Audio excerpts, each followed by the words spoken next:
Hello नमस्कार दोस्तों, कैसे हैं आप लोग। आशा करते हैं आप लोग अच्छे होंगे। देखिए यहाँ पर सीआईएसएफ कांस्टेबल ट्रेड्समैन की वैकेंसी निकली है, जिसमें 10th पास वाले बच्चे अप्लाई कर सकते हैं, मेल और फीमेल दोनों। ठीक है, मेल और फीमेल दोनों अप्लाई कर सकते हैं। साथ ही साथ यहाँ पर अगर बात करें तो ये आपका ऑल इंडिया अप्लाई है। ठीक है, तो इसके बारे में डिटेल्ड सब कुछ हम बताने वाले इस वैकेंसी के बारे में, तो वीडियो के अंत तक बने रहिएगा। आपका हर एक छोटा से छोटा डाउट इस वैकेंसी को लेकर क्लियर हो जाएगा। यहाँ पर अगर शुरुआत करें तो इस वैकेंसी का जो फॉर्म अप्लाई करने का डेट है 5 मार्च से लेके, ठीक है, 3 अप्रैल तक है। ठीक है, तो आपको लास्ट डेट का वेट नहीं करना है, आपको जल्दी से जल्दी अप्लाई कर लेना है। यहाँ पर सैलरी की बात करें तो सैलरी यहाँ पर दिया गया है पे लेवल 3 का, जो आपका 21,700 से लेके 69,100 का आपका सैलरी है। मतलब जो आपका 21,700 है ना, ये आपका पहला मंथ का सैलरी है, बेसिक पे।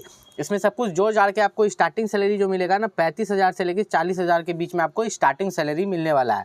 यहाँ पर अगर और नीचे थोड़ा सा जाए, ठीक है, तो यहाँ पर दिया गया है आपको कि कौन कौन से ट्रेड में कितना वैकेंसी यहाँ पर निकाला गया है।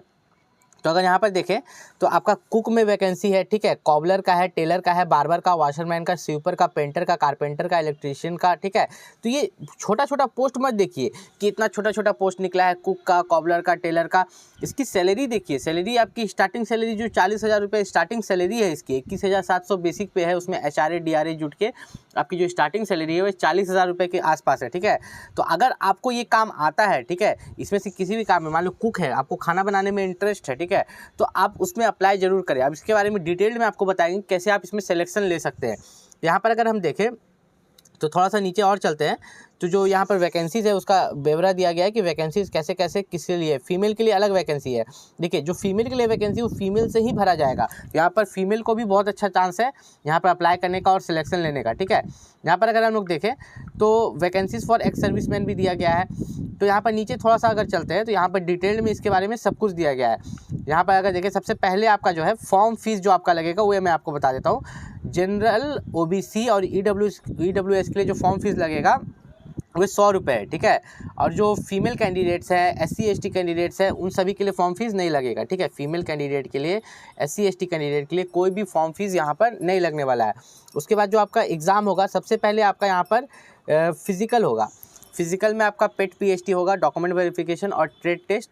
उसके बाद आपका रिटन एग्जामिनेशन और फिर डिटेल्ड मेडिकल एग्जामिनेशन। अगर हम यहाँ पर देखें तो सबसे पहले आपका फिजिकल ही हो रहा है, तो फिजिकल में आपका डॉक्यूमेंट वेरिफिकेशन भी हो रहा है। जो डॉक्यूमेंट वेरिफिकेशन हो रहा है DV, तो उसमें आपको यहाँ पर कास्ट सर्टिफिकेट मांगा जाएगा। ठीक है, जाति प्रमाण पत्र। अगर आप वहाँ पर बताते हैं कि आप OBC, SC ST या EWS कैटेगरी से बिलोंग करते हैं, जितने भी बच्चे यहाँ पर OBC कैटेगरी से आते हैं, SC कैटेगरी से, ST कैटेगरी से या EWS कैटेगरी से, उन सभी को यहाँ पर कास्ट सर्टिफिकेट जमा करना होगा, सेंट्रल लेवल कास्ट सर्टिफिकेट। अब देखिए, कास्ट सर्टिफिकेट जो होता है हमारा 2 तरह का होता है। ठीक है, एक कास्ट सर्टिफिकेट यहाँ पर बात करें तो स्टेट लेवल का होता है, और एक कास्ट सर्टिफिकेट होता है हमारा सेंट्रल लेवल का। तो इसमें जो हमें जमा करना है वो है सेंट्रल लेवल वाला। कौन वाला? सेंट्रल लेवल वाला। ये कास्ट सर्टिफिकेट का जो फॉर्मेट होता है ऊपर में लिखा हुआ रहता है, under the government of India. अगर आप ये कास्ट सर्टिफिकेट जमा नहीं करते तो आपको डॉक्यूमेंट वेरिफिकेशन में रिजेक्ट कर दिया जाएगा। तो यहाँ पर आपका पेट PhD, फिजिकल, डॉक्यूमेंटेशन और ट्रेड टेस्ट हो रहा है। ये ट्रेड टेस्ट क्या है? ठीक है, अब बहुत बच्चों को इसी से डर लगता है, ट्रेड टेस्ट। अब मान लीजिए कोई कुक के लिए भर रहा है, तो उसको वहाँ पर खाना बना के दिखाना होगा, कम से कम एक साथ मान के चलिए तो 50 आदमी का खाना बना के मिनिमम वहाँ पर उसको शो करना होगा। तो वही चीज़ आप प्रैक्टिस करके जाए। अब कोई स्वीपर है तो उसको हर तरह का काम करना आना चाहिए, साफ़ सफाई का। ठीक है, तो इस तरह से आपको ट्रेड टेस्ट देना होगा। फिर आपका OMR बेस्ड या CBT, अभी यहाँ पर क्लियर नहीं किया गया है कि एग्ज़ाम OMR पर होगा कि CBT पर होगा, लेकिन दोनों में से किसी एक पर लिया जा सकता है। हिंदी और इंग्लिश दोनों में होगा। अगर आप हिंदी मीडियम से भी हैं तो कोई दिक्कत लेने की जरूरत नहीं है। लास्ट में आपका मेडिकल एग्जामिनेशन यहाँ पर होगा, और ये वैकेंसी को बहुत जल्द कराया जाएगा। ठीक है, इसमें ज़्यादा देर नहीं किया जाएगा, इसको बहुत जल्द कराया जाएगा, जल्दी जल्दी एग्ज़ाम लिया जाएगा, क्योंकि जो भी डिफेंस की वैकेंसी निकलती है उसमें ज़्यादा देर नहीं किया जाता है। अब यहाँ पर क्या है कि आपको मांगा जा रहा है कि आप मैट्रिकुलेशन पास होना चाहिए। ठीक है, मतलब आप 10th पास होना चाहिए, और साथ ही साथ आपको यहाँ पर उस ट्रेड का नॉलेज होना चाहिए। जिस भी ट्रेड में, मान लीजिए कि अगर कोई कुक में अप्लाई कर रहा है, खाना बनाने का नॉलेज होना चाहिए, कारपेंटर में तो उसको कारपेंटरी का नॉलेज होना चाहिए, कोई पेंटर में तो उसको पेंट करने का नॉलेज होना चाहिए। तो उस चीज़ का आपको यहाँ पर नॉलेज होना चाहिए। एज लिमिट की बात करें तो 18 से 23 साल आपका एज लिमिट है। ठीक है, जो कि आपका 1/8/2025 को पूरना चाहिए। OBC को 3 साल का छूट है, और SC ST को आपका जो है 5 साल का छूट है। हाइट की बात करें तो हाइट जो है मेल कैंडिडेट्स के लिए जो है 170 सेंटीमीटर है। ठीक है, वहीं पर बात करें चेस्ट तो चेस्ट यहाँ पर जो मांगा गया है मेल कैंडिडेट्स के लिए यहाँ पर 80 सेंटीमीटर और 5 सेंटीमीटर एक्सपेंड होकर 85 सेंटीमीटर यहाँ पर होना चाहिए। फीमेल कैंडिडेट के लिए जो हाइट मांगा गया है ये 157 सेंटीमीटर है, ठीक है। और फीमेल कैंडिडेट में कोई भी चेस्ट नहीं मांगा गया है, ठीक है, याद रखिएगा, फीमेल कैंडिडेट में कोई भी चेस्ट नहीं मांगा गया है। वहीं पर अगर यहाँ पर हम देखें कुछ ऐसे कैंडिडेट जो कि एसटी कैटेगरी से आते हैं या गोरखा डोगरा ये सबसे, तो उनके लिए जो हाइट है 165 सेंटीमीटर मेल के लिए और फीमेल के लिए 155 सेंटीमीटर, ठीक है। वहीं पर अगर हम लोग देखें वेट, तो वेट का चिंता करने की जरूरत नहीं है। वेट आपके हाइट के हिसाब से जो भी आपका वेट होगा, ठीक है, वो यहाँ पर कैलकुलेट कर लिया जाएगा। वहाँ पर सबका हो ही जाता है, ठीक है, उसमें किसी को डिस्क्वालीफाई नहीं किया जाता है।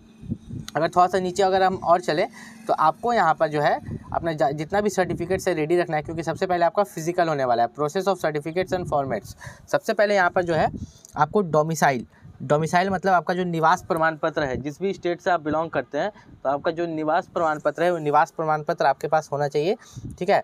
याद रखिएगा ये ऑनलाइन वाला निवास प्रमाण पत्र, रेसिडेंशियल सर्टिफिकेट, डोमिसाइल सर्टिफिकेट जिसको बोलते हैं, डॉक्यूमेंट वेरिफिकेशन में फिजिकल के समय आपसे मांगा जाएगा, ठीक है। जो कैंडिडेट SC ST कैटेगरी से बिलोंग करते हैं या OBC कैटेगरी से बिलोंग करते हैं, ठीक है, तो उन सभी के लिए यहाँ पर जो है कास्ट सर्टिफिकेट उनके पास होना चाहिए, जो कि है आपका 3/4/2025 से पहले, ठीक है, 3/4/2025 से पहले, मतलब फॉर्म अप्लाई करने का जो आपका लास्ट डेट है, लास्ट डेट से पहले आपके पास यहाँ पर कास्ट सर्टिफिकेट होना चाहिए।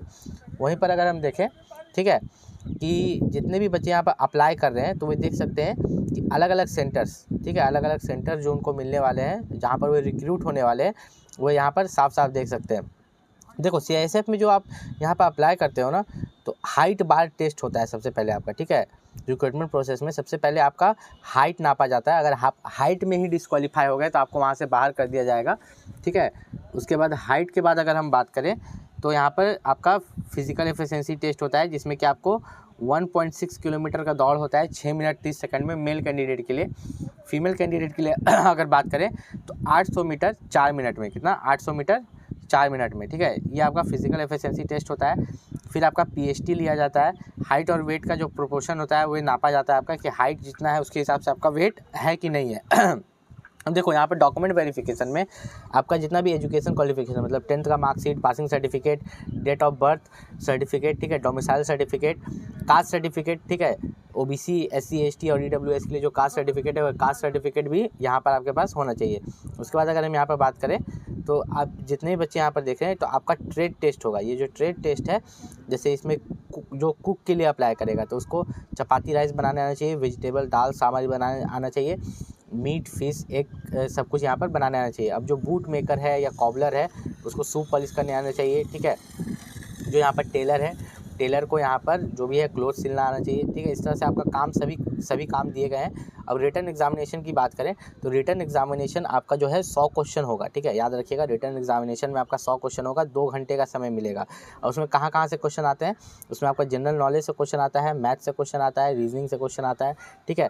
यहीं से आपको क्वेश्चंस पूछे जाते हैं। उसके लिए जो बुक है मैं डिस्क्रिप्शन में डाल दूंगा, ठीक है। जो बेस्ट बुक है CISF के लिए, मैंने बोला था ना कि आपको कहीं भी जाना नहीं पड़ेगा, कोई भी दिक्कत नहीं होगा, तो CISF के लिए आपका बेस्ट बुक है, मैं वीडियो के डिस्क्रिप्शन में डाल दूंगा, आप वहाँ से परचेस कर सकते हैं। थोड़ा सा नीचे और चले यहाँ पर हम लोग, तो जो मेडिकल एग्जामिनेशन होगा, याद रखिएगा आपको मेडिकल एग्जामिनेशन में भी पास करना। अगर आप मेडिकल एग्जामिनेशन में अनफिट हो जाते हैं तो आपको यहाँ पर रिजेक्ट कर दिया जाएगा। तो आप अपना मेडिकल जो भी दिक्कत है वो पहले ही सुधार करवा सकते हैं, ताकि आपको बाद में यहाँ पर दिक्कत ना हो, ठीक है। मेडिकल में आपको बाद में दिक्कत ना हो। अब CISF ट्रेड्समैन की जितने भी बच्चे तैयारी करें तो फिजिकल की तैयारी करो ही करो, साथ में साथ जो भी बुक मैं बता रहा हूँ इस वीडियो के डिस्क्रिप्शन लिंक में बुक है, उस बुक को आप वहाँ से परचेस कर सकते हैं। मिलता है अगले वीडियो में, तब तक के लिए नमस्कार।